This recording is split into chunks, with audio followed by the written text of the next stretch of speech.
Some think that a certain overcooling is already in place, but the lending has not stopped.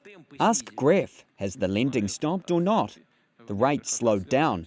I know that the situation in certain sectors is not easy. The people sitting here realise it perfectly well, but all also realise that if inflation overwhelms the economy, nothing good will come of it because it becomes impossible to forecast anything for 10 days, let alone for years ahead. On the level of economic actors, they are ready for cooperation. It is not dependent on us. We are ready too, if the political decisions are there in the USA. We will be ready to proceed along this track. We can work together in the Arctic too.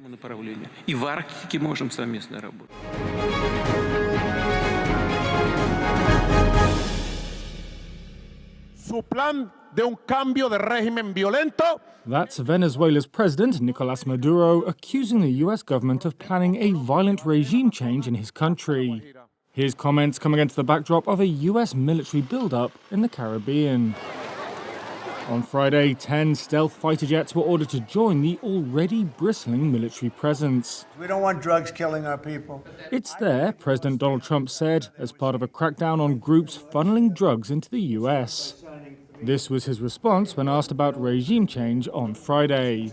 Well, we're not talking about that, but we are talking about the fact that you had an election which was a very strange election, to put it mildly. I'm being very nice when I say that. I can only say that billions of dollars of drugs are pouring into our country from Venezuela. Trump demonstrated his new approach in his drugs war on Tuesday. This strike killed 11 people and sank a boat the president said was transporting illegal narcotics. On Thursday, the Pentagon accused Venezuela of a highly provocative move after 2 Venezuelan fighter jets flew near a US Navy warship. Trump's administration has also sought to tie Maduro's government to narco-trafficking, allegations which are denied. Specifically, Trump has accused Maduro of running the Tren de Aragua gang, which the US declared a terrorist organization in February. Maduro has denied any connection to Tren de Aragua. His government says the group was rendered inactive in Venezuela by a prison raid in 2023. On Friday, Maduro said Venezuela has always been willing to talk. He added that he respects Trump, but that he also demands respect for our country, for our people. On Friday, some of those people were enjoying the sun on the beaches of La Guaira, seemingly unfazed by the military build-up. Student Vanessa Sanchez said everything seems calm. But we are aware of the international tensions, she added. Let's hope for the best.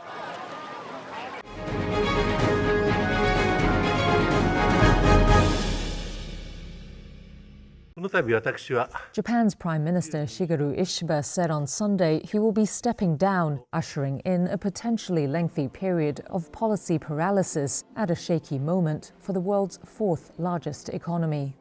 At a news conference, Ishiba said he has instructed his Liberal Democratic Party to hold an emergency leadership race. He added that he would continue his duties until the new LDP leader is elected.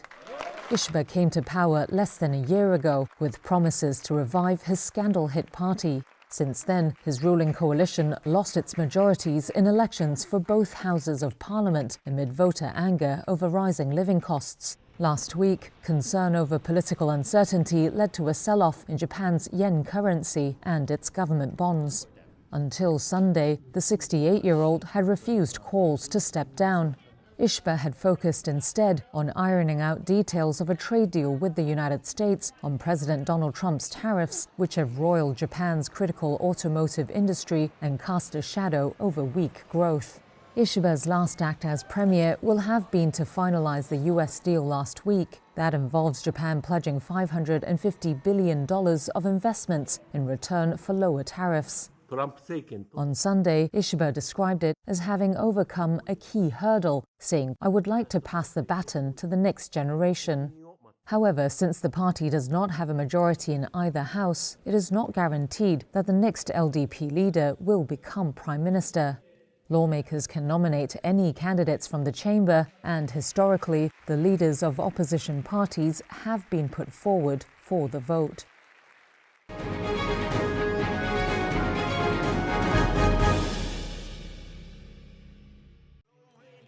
Tesla's board has proposed a $1 trillion compensation plan for CEO Elon Musk.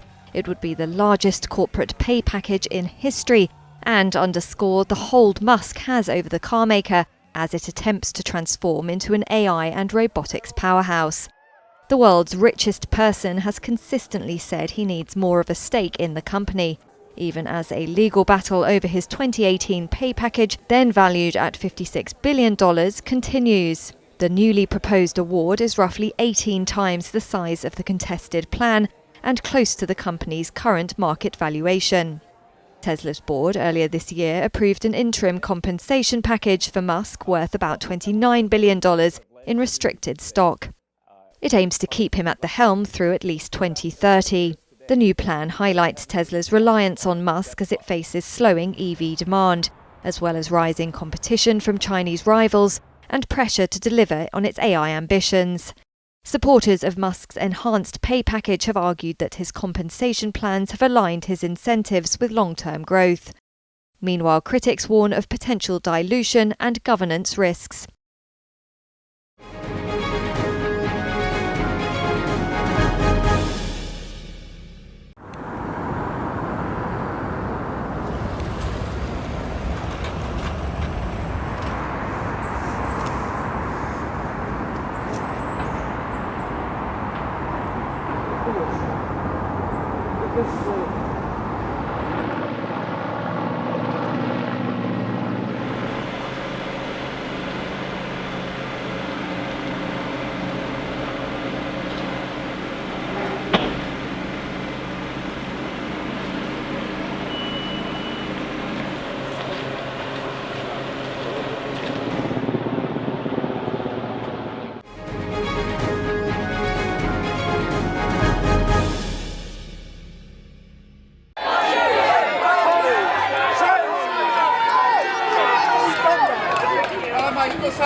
Ordinary people who have never been on protests in their lives are, reckoning with their conscience. They're thinking, I cannot keep sitting day in, day out on my sofa watching this abject horror and do nothing. And so the extraordinary thing is, the images, the most powerful images we're seeing are of disabled, middle-aged, elderly white people being carted off by the police for the crime of saying, stop killing children. Who do you think you are?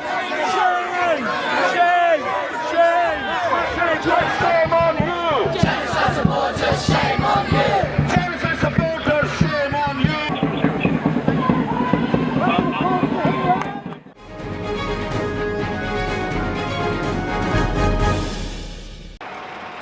In video released by U.S. Immigration and Customs Enforcement, Asian workers are seen shackled and getting onto a bus after an ICE raid on a Hyundai Motor car battery facility in Georgia.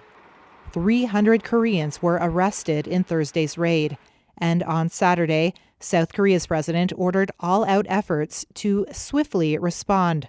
Foreign Minister Chu Hyun told an emergency government meeting that he was deeply concerned by the incident.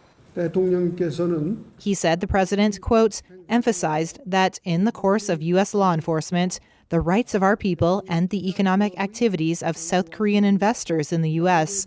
must not be unjustly infringed upon. Thursday's arrest of some 475 workers, including over 300 Koreans, at the plant near Savannah was the largest single-site enforcement operation in the U.S. Department of Homeland Security's history.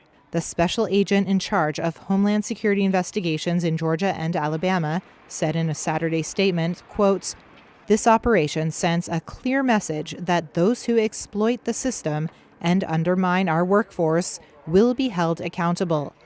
But the arrest could deepen tensions between Washington and Seoul, a key ally and investor in the U.S. The countries have been at odds over the details of a trade deal that includes $350 billion of investments. At a summit last month, South Korea pledged $150 billion in U.S. investments, including $26 billion from Hyundai Motor.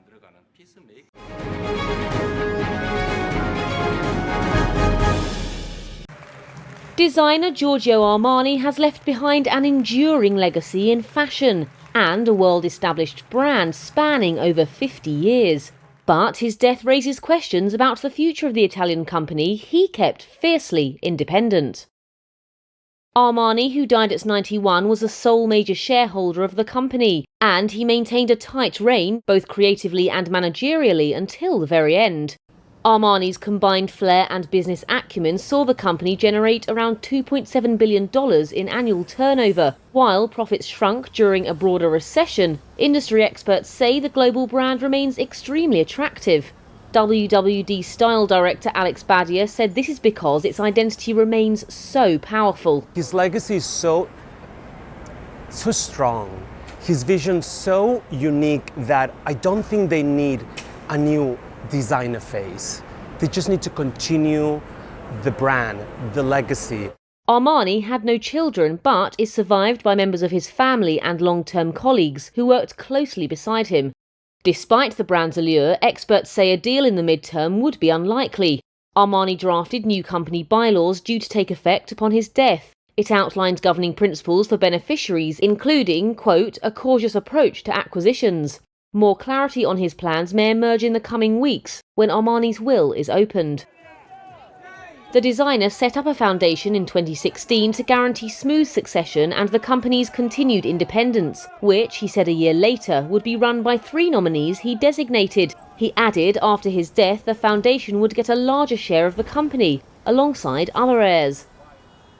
Having voiced his desire for close colleagues and family to take over, roles that will need to be filled are chairman and CEO. Picking the right creative structure may be trickier, especially, said Badia, due to his high-concept approach to the brand. The idea that you not only wear Armani, but you eat an Armani plate, you eat Armani chocolates, you sit in an Armani chair, it's a whole world. And then the fact that he opened even hotels, that now seems to be the thing to do, but he did it back then. He was the first. Armani had a collaborator on both his women's and men's collection, and experts say that there could be multiple creative leads instead of one visionary.